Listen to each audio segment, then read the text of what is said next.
Good afternoon, YouTube and the internets. Hopefully you watched my last video. Got the car ready for the dyno. Everything went well. Got it loaded up on the trailer, gave it a wash, and got it back. And she's sitting here in the actual garage, having driven in from the street where I unloaded it. And I like how she looks with no front bar, but I'm going to run a front bar, obviously. As far as how it went at the tuners, he spent some time rebuilding all the base tune that I messed up, and then spent some time running it in, and then after that he did some power runs. So looks exactly like it did when I sent it away. He dumped out the run-in oil, put in some straight mineral oil. I'm going to run that mineral oil for a few hours on track, you know, just hard driving. Two things you got to do: run the engine in, got to bed those rings hard, which he's done probably most of it already, but you know, just run that engine hard, make sure it knows what it's there for. It's not going to have an easy life. It's there to be worked hard, and it's built to be worked hard. He did tell me that the only thing that he found wrong with the car was the temperature sensor. Coolant temperature sensor is reading low. So the gauge reads about 15 degrees lower than what it really is. It didn't overheat, didn't get hot, but his gauge was reading higher than what it was on the dash. So that's the thing. Apart from that, no debris in the oil filter.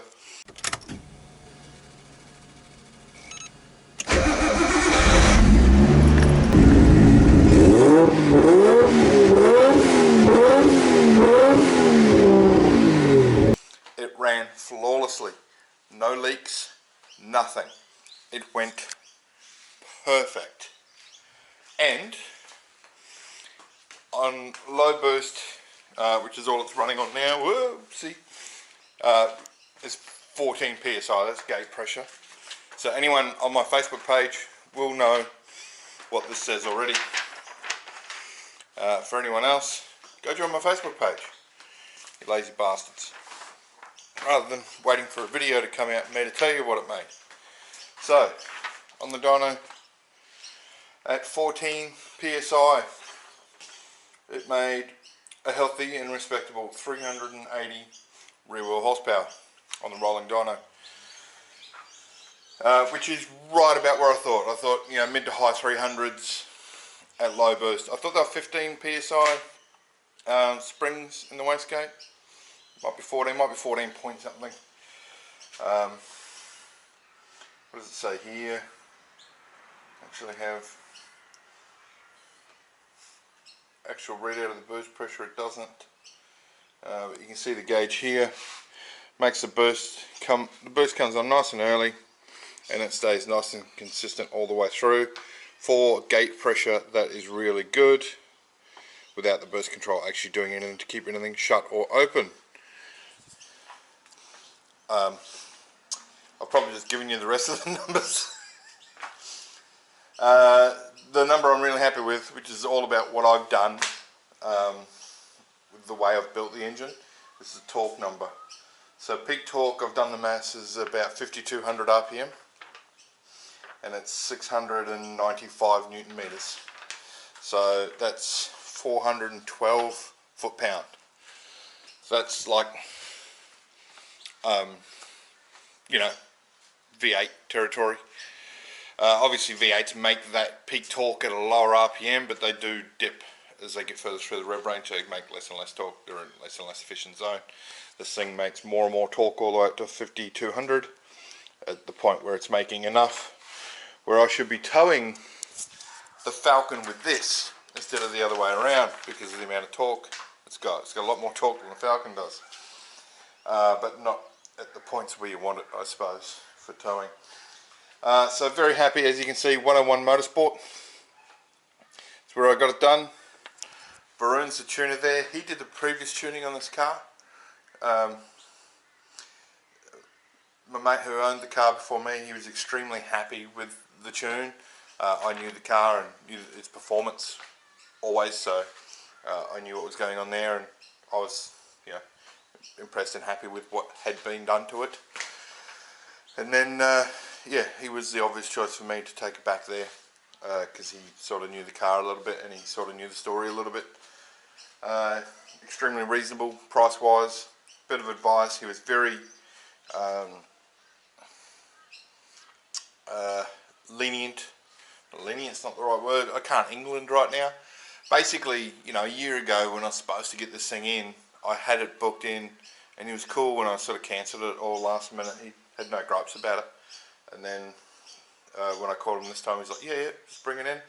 And so after I run this thing at a couple of track days, I'll take it back and have him run the full power tune. At which point we're going to turn this thing up to, round number I'm going to say is 30 pound, 30 psi burst. It might not make 30, the turbo might not quite get there as far as how efficiently it can do it. But if we can get to 30, we'll take 30. Based on these numbers, my original estimate of, you know, mid 500s at the wheels could be conservative. If you do the math on these sorts of torque numbers at this boost pressure with the RPM, we could really genuinely be looking at 600 wheel. If we make 600 wheel horsepower, I'll have it drawn back a little bit. Two reasons.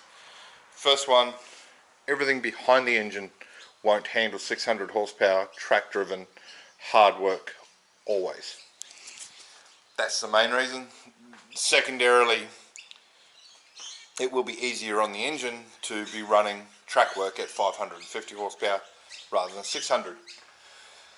But in the event that I'm losing an event by not a lot, and I think I need to turn it up, I'll have the opportunity to turn it up if I need to for, you know, a lap.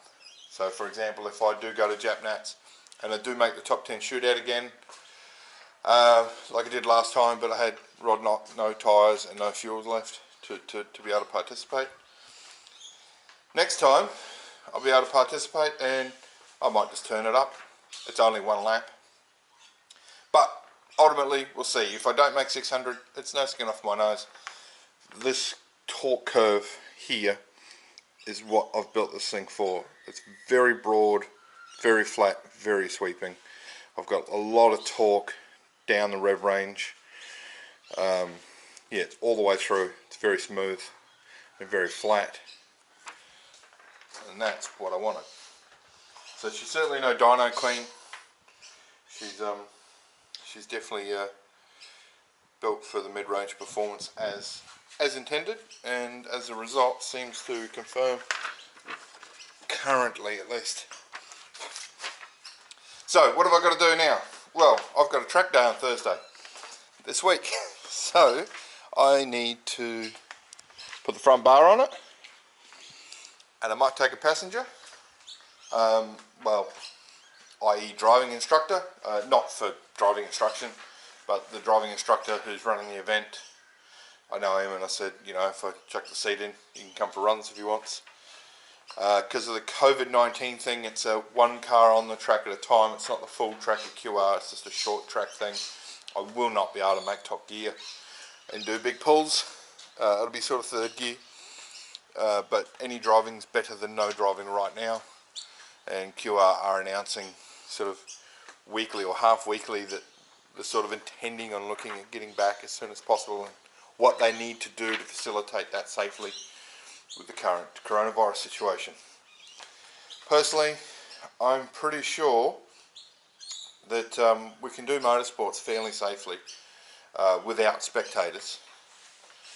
As far as grassroots level motorsports like us, V8 supercars and things like that, they've obviously got large amounts of people in close proximity during those events. For me, and for my thing, for us, well, we're only, you know, as long as we don't talk between each other, you know, like mingle in each other's garage spaces and pit boxes, it should be fine.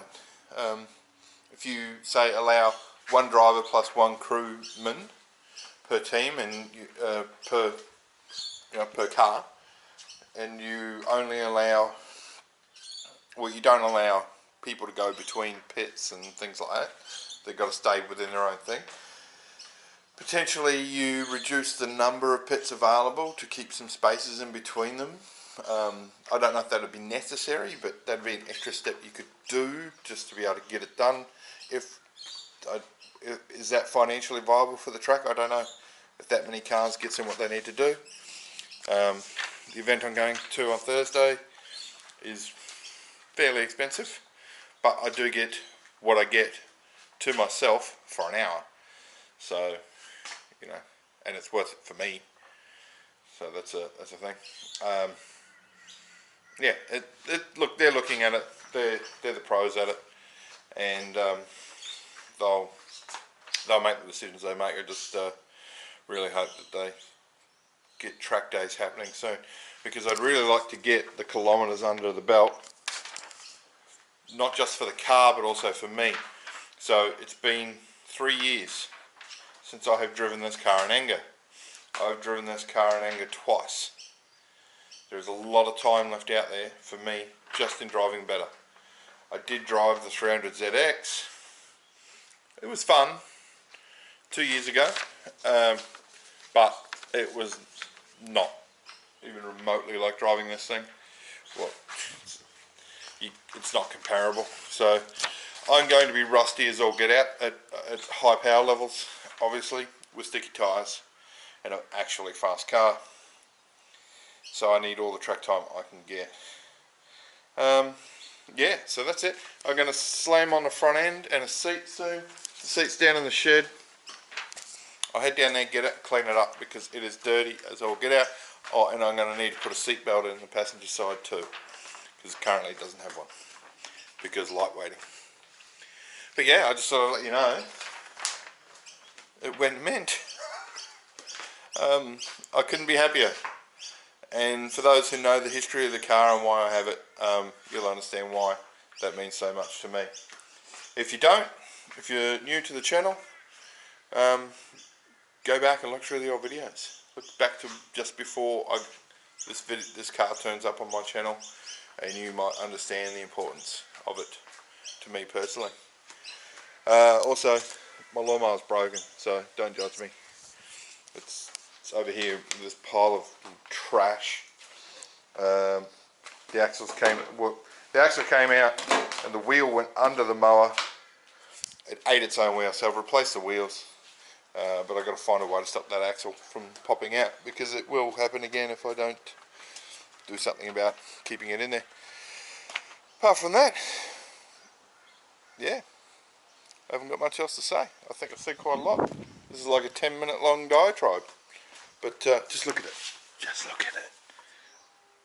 Look at it.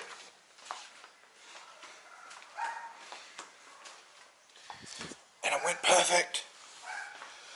Oh, you know what? The other problem I do have, the shifter surround keeps popping out. It's a real pain in the ass. I don't know if I'm going to be able to repair it or if I'm going to have to replace it. But I don't care too much about the shifter surround. I'll just pop it off and drive it without the leather boot on it if I have to.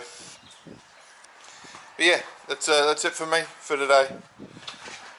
Just an update. I'll call it an update and probably make this its own video. And as far as putting the seat and the bar on, and I'll find some other little track prep things I'm going to have to do, I suppose, and do those tomorrow. Film them, I think, as a separate video. If not, this will be tacked onto the front of that. Assuming that's not going to happen, peace out. 695 Newton meters. That is an impressive number. Very happy. Hope you're enjoying your COVID stay at home. See you next time.